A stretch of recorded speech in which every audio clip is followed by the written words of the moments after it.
Big TV భక్తి సమాచారం WhatsApp ఛానల్లో జాయిన్ అవ్వండి. అన్ని విశేషాలు ఎప్పటికప్పుడు తెలుసుకోండి.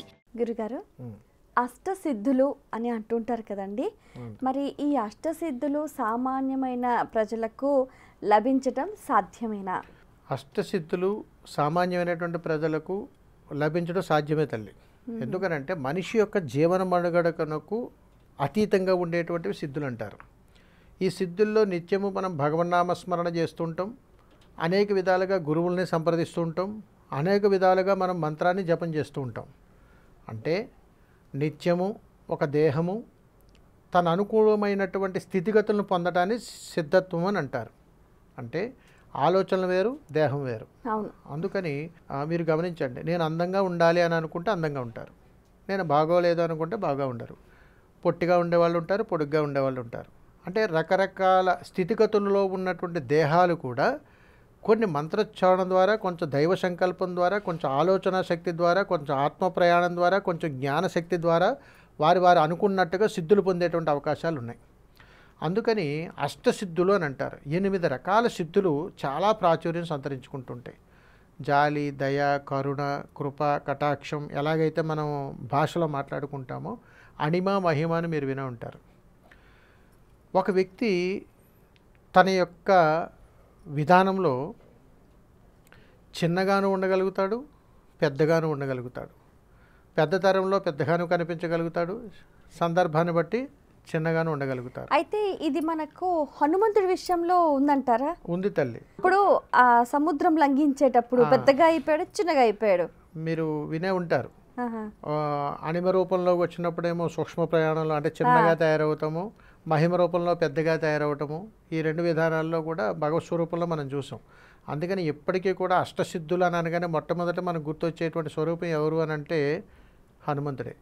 అందుకని ఆంజనేయ స్వామి వారికి నమస్కారం చేసుకొని ఏ పని చేసినా కానీ అది దిగ్విజయంగా సిద్ధిస్తుంది అని చెబుతుంటారు. అలాగే గణపతికి నమస్కారం చేసుకుని వెళ్ళినా కానీ ఆ పని సిద్ధిస్తుంది అని చెబుతుంటాం. మరి గణపతిని ఏ సందర్భంలో ఉదాహరణగా తీసుకోవచ్చు అంటారు? ఉదాహరణ అంటే కార్యసిద్ధి.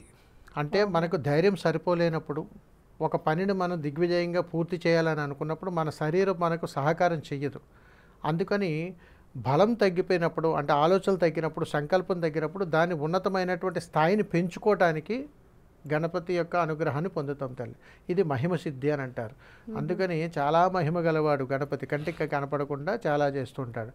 ఇదే విధంగా మనం చేసినటువంటి అణిమ, మహిమ కాకుండా లగిమ, గరిమ ఈ విధానాలకు వస్తే మనిషి తేలికపాటిగాను మారగలుగుతాడు, బరువుగాను మారగలుగుతాడు.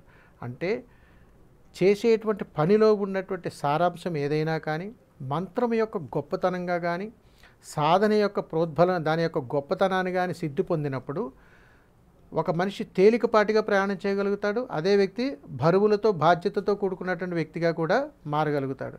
ఇప్పుడు నేను తేలికపాటిగా ఉండాలనుకున్నప్పుడు నా దేహం నా అధీనంలోకి వెళ్ళిపోవడం వేరు. ఇదంతా కూడా సిద్ధ ప్రయత్నమే. వీటిల్లో కూడా అతీతమైనటువంటి ప్రయాణాలు భగవత్ స్వరూపం దగ్గర ఉంటుంది. అందుకని మీకు లగిమ సిద్ధి గురించి వీటి కోసం మీకు చిన్న ఎగ్జాంపుల్. మీరు ఏదైనా ఒక దేవాలయానికి వెళ్ళారని అనుకుందాం, చాలా బరువుతో వెళ్తారు. అక్కడికి వెళ్ళగానే భగవత్ స్వరూపం దగ్గర మీరు వెళ్ళి దేవాలయాలు కాసేపు కూర్చోగానే మీ మనసు చాలా తేలిక పడిపోతుంది. అవును. అలాగే ఒక మంత్రాన్ని మీరు జయించినప్పుడు కూడా మీ దేహం తేలిక పడిపోతుంటుంది. ఒక జపం చేసినప్పుడు, ఒక శక్తిని మీలో నింపుకుని ఉన్నప్పుడు మీ ఆత్మశక్తి ద్వారా మీకు తెలియకుండానే తేలికపాటి శరీరాన్ని మనం పొందుతుంటాం.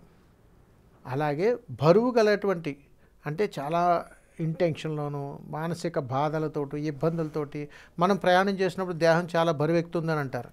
అలాగే మనం అనుకున్నట్టుగా ఎన్ని సమస్యలు ఉన్నా దాన్ని జయించగలిగేటువంటి అతీతమైనటువంటి శక్తిగా మనం మారేటప్పుడు గరిమ.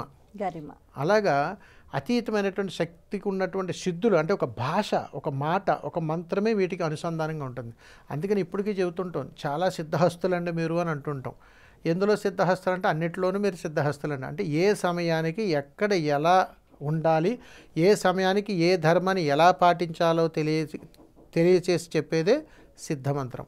అలా తెలియజేసేటువంటి విధానాలు పొందినటువంటి వాళ్ళు సిద్ధులు అని అంటారు. సిద్ధి అని అంటే జ్ఞానము. అఖండ జ్ఞానం ఎవరికైతే ఉంటుందో ఇది గురువులకి, గురువుల ద్వారా మాత్రమే ఈ సిద్ధం అనేటువంటిది, సిద్ధి మంత్రం అనేటువంటిది తథ్యమవుతుంది. అందుకని శిష్యులను ఇప్పటికీ కూడా చాలా చోట్ల గురువులు చూడండి చెబుతుంటారు, మంచి అఖండ జ్ఞానం ఉందయ్యా నీకు అని చెప్పి గురువు అనగానే ఆ మంత్రానికి సిద్ధి పొంది, అంటే సిద్ధ పురుషుడు అంటే మంచి ఆలోచనలు కలిగినటువంటి వాడు, ఏ సమయానికి ఎక్కడ ఎలా అనుకువగా మెలకువగా జ్ఞానవంతుడిగా బుద్ధిగా అన్ని రకాలుగా ఉండగలిగేటువంటి విధానాలు ఈ సిద్ధ పురుషుల్లో ఉంటాయి. అందుకని మహానుభావులను సిద్ధ పురుషులు అంటారు. వీరు ఎక్కడెక్కడ ఎలా ఉండాలో వారికి మాత్రమే అర్థమవుతుంది తల్లి. గురుగారు, అయితే ఈ సిద్ధి పొందాలి అని అంటే ఎంత కాలం పడుతుంది?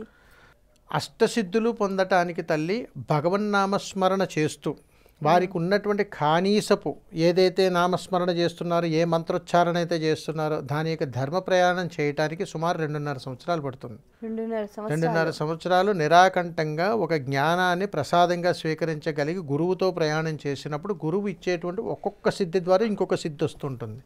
అందుకని ఇందులో ఏది రావాలని అనుకున్నా గురు సాక్షాత్కారం కావాలి. అది తల్లి. ఈ అష్టసిద్ధులు పొందాలంటే కావాల్సిన అర్హతలు ఏంటంటారు? గుండెల నిండా భక్తి, ఆత్మవిశ్వాసం, గురువుల పట్ల వినయం, విధేయత ఉండాలి తల్లి. ఇది లేనప్పుడు మనం ఎంత సిద్ధి పొందాలనుకుని ఏ మంత్రకు మనకు సహకరించదు. నిత్యము మనం ఇళ్లలో మనం మాట్లాడుకునే భాషలో మాట్లాడుకుందాం. అమ్మ మంత్రం, నాన్న మంత్రం, అక్క మంత్రం, తమ్ముడు మంత్రం, చెల్లి మంత్రం, ఇరుగు పొరుగు వాళ్ళని పిలుస్తుంటారు రకరకాల పదజాలు. ఇవన్నీ కూడా మంత్రంతో సమానం. ఏదైనా సరే మంత్రం, పిలిచేటువంటి పలుకుల్లో ఆ ప్రేమతత్వము, ఆ భావతత్వము ఇవన్నీ కలిపి ఉండగలిగినప్పుడు మనలో అఖండ జ్ఞానం వస్తుంది. అది లేనప్పుడు అవి దుర్వినియోగం అవుతుంటాయి. అలాంటప్పుడు అది రాదు. అందుకని కొన్ని రోజులు కొంత కాలక్రమేణా చేస్తూ ఉండాలి. అందుకని చిన్నపిల్లల్ని అమ్మ చూడండి పొత్తుల్లో వెతుకోగానే అమ్మ అని ఊసులు నేర్పుతుంటుంది. ఇది కాలక్రమేణా కొద్ది రోజులు ప్రయాణం చేసేటప్పటికి మా అమ్మ, మా నాన్న, మా తమ్ముడు, మా చెల్లి అనే భావాలకు వెళ్తుంటాడు. అప్పుడు సిద్ధి పొందినట్టు.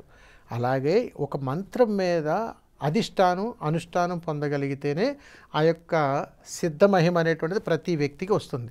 అలాగని ఒక మనిషికే కాదు తల్లి, 84 లక్షల జీవరాశుల్లో వారి వారి జీవన ప్రయాణాల్లో ఉండేటువంటి అష్టసిద్ధులు దేవతా స్వరూపాల నుంచి వచ్చినవే.